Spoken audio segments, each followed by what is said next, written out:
There is just two more things that I want to sort of take a look at before we move on to the next chapter. I think last time we were looking at these this distinction between M1 and M2, and as it appears that when you look at the US data, sometimes M1 and M2 sort of move in the opposite direction.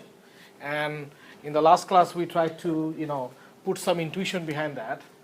What happened was that when we were looking at M1 and M2 movements, sometimes it could be that, M1 and M2 are moving in the opposite direction, which, in the first glance looks confusing because M1, M2 is supposed to be coming from M1 because M2 already has M1 in it.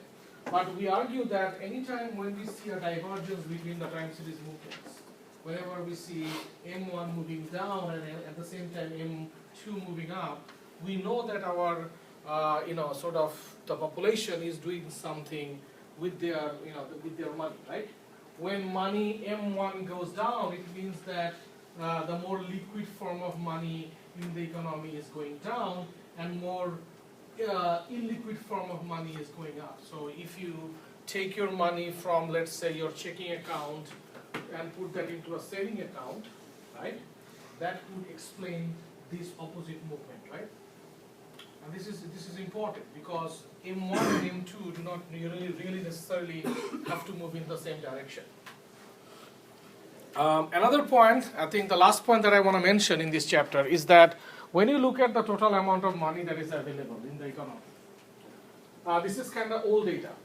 This is 2011 data, which says that if you look at the total currency, the US currency, we are not talking about the total money, we are just talking about the total currency. These are like the most liquid form of money, the cash, the currency, and divided by the US population in 2011, it appears that every US citizen should have something like $2,000, and none of us have that, right?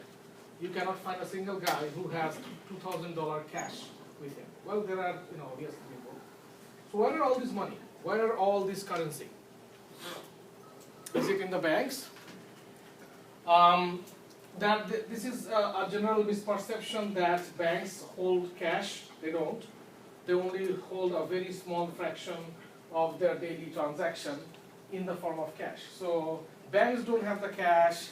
The Fed really do not have any major incentive to hold cash either. So where are most of the currency, the cash, the most liquid form of money?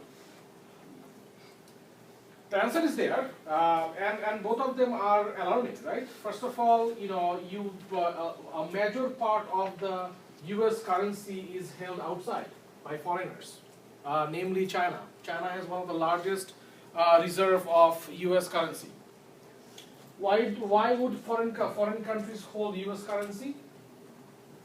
As we will show in another chapter, we are going to talk about a foreign exchange market where foreign currencies could be bought and sold against each other. And in that market, dollar is like gold, right? Everybody likes dollar. So that's why foreigners hold a lot of US currency. What about criminals? That is where the problem is, right? Because even when the money is held by China, we know we have a very decent understanding about how much money is being held by Chinese investors. Right, because they went through a legal market channel. There are records of those transactions. But if a drug lord is holding a bunch of cash, that's black money, and we don't know where it is being held. So sometimes when economists, try to calculate the value of dollar or trying to get the value of money, these accounts become critically important. Now, for USA, to be very honest with you, the issue of underground economy is not of a big deal, right? If you just focus on the US economy, the size of the US underground economy probably is very small. But some of you have taken courses with me, and we have mentioned in those more advanced courses is that there are developing countries where the size of the underground economy could be substantial, right? There are two implications of a country having a very large, sizable underground economy. First of all, most of the economic activities are dominated by underground activities. So what you are seeing on the surface is not the actual economy. A classic example is Afghanistan, where the size of the underground economy is probably 10 times the size of the regular legal economy.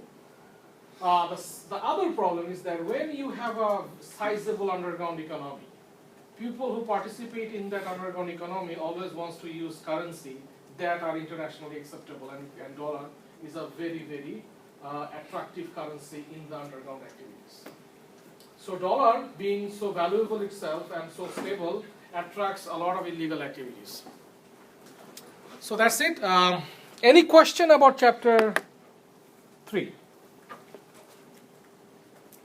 I will upload these two in-class problem set from chapter 2 and chapter 3, and I'll upload the first quiz and the first homework. It will be based on chapter 2 and chapter 3.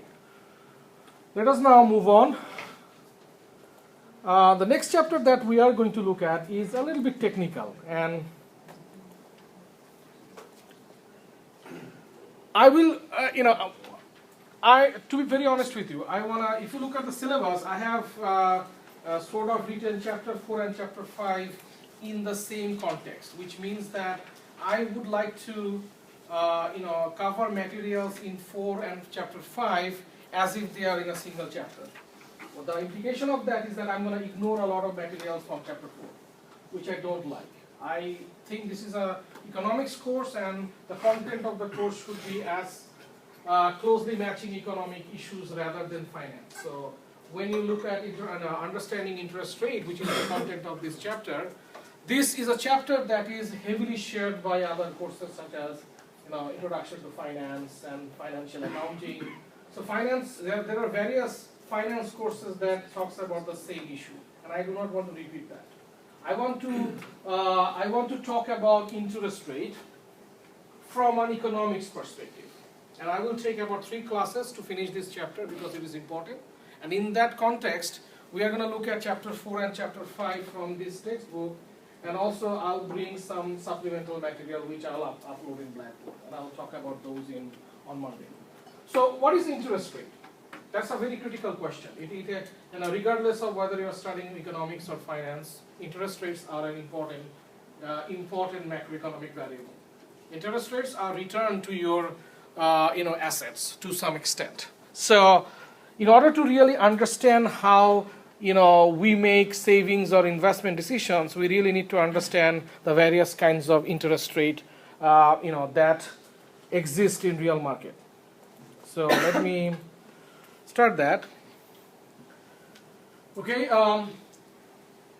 So our discussion about interest rate really starts with an initial situation where you and I are thinking about buying an asset.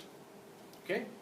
So whenever we buy an asset, there are several things that we are aware of when you are buying an asset. So first of all, the face value of the asset is important, like how much money you are paying today.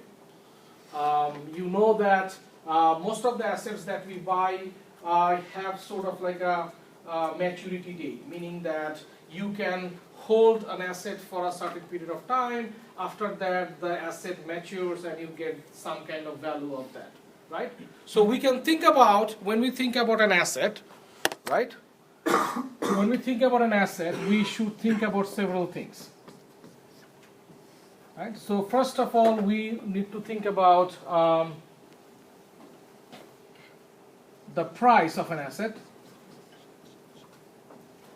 When you think about the face value of the asset, we also need to think about the return of that asset.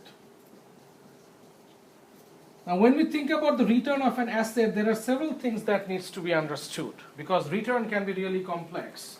Because not all assets give you return in the same way, and the calculations are kind of different. So we are going to look at several assets where the return is given out to you in various different forms. Some assets are going to give you like a fixed return every year. Some asset is going to give you something like a coupon value, where every year you're going to get a certain fraction of the the value of the asset, and so on. But we understand that return is important, right? Return is what is the extra thing that you are going to get out of buying that asset.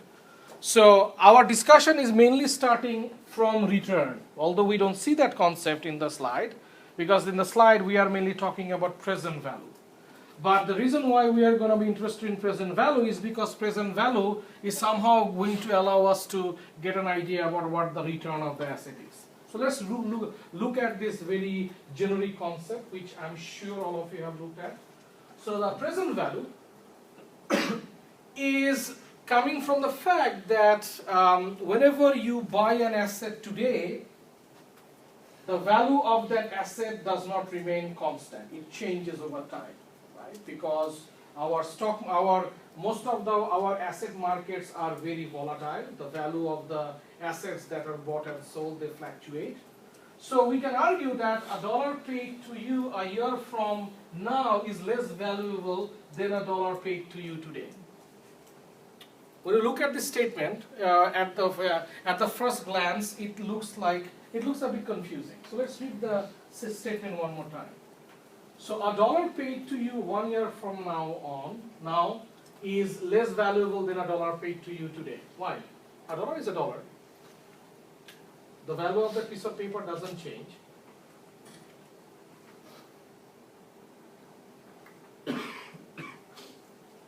Because of what you could do with that dollar. Yeah, there's an opportunity cost concept here, right?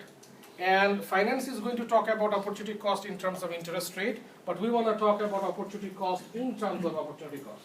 We are going to say in an economics course that if I use my $100 today and as an opposed to that, I give that $100 to someone and the someone returns that money to me a year from now, it's not the same thing. Because between now and then, there is a time. And in that time, I could have done so many things with my money. Right? Interest rate is just one of those costs. Not all of them, probably the best one. But the opportunity cost is what makes the value of $100 today and $100 a year from now different. Right? But we want to sort of, formalize this idea, right? We need to operationalize because there are so many assets that we buy, and we need to have a quantifiable measurement of that opportunity cost. Okay? And one of the ways we keep track of the opportunity cost of an asset, of buying an asset, is the interest rates, right? For example, imagine that the assets that you have purchased give you some kind of interest rate, right?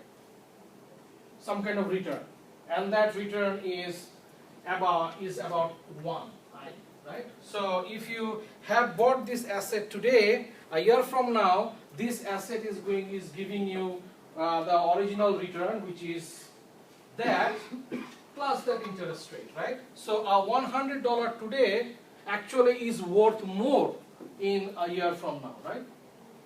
So if somebody tells you that, hey, I'm going to take $100 away from you today, and a year from now I'm going to just return that $100 back to you, I'm going to say no way. Because between today and a year from now, you're going to earn that interest rate. So I want part of that back, right? Makes sense? Okay. So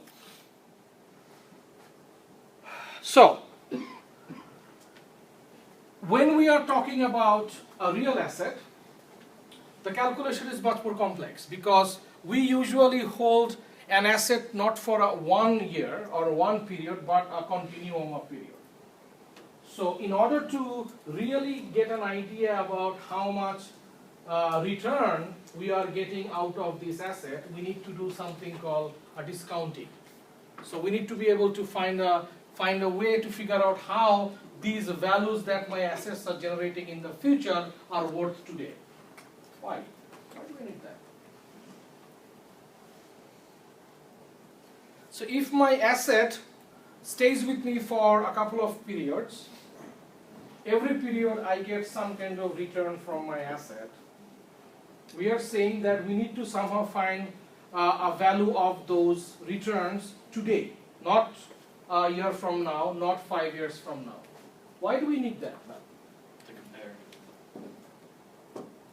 Compare what? So Are we all clear on the question first? I'm trying to sort of get to the bottom of this. I'm trying to start very basic. Is it worth for me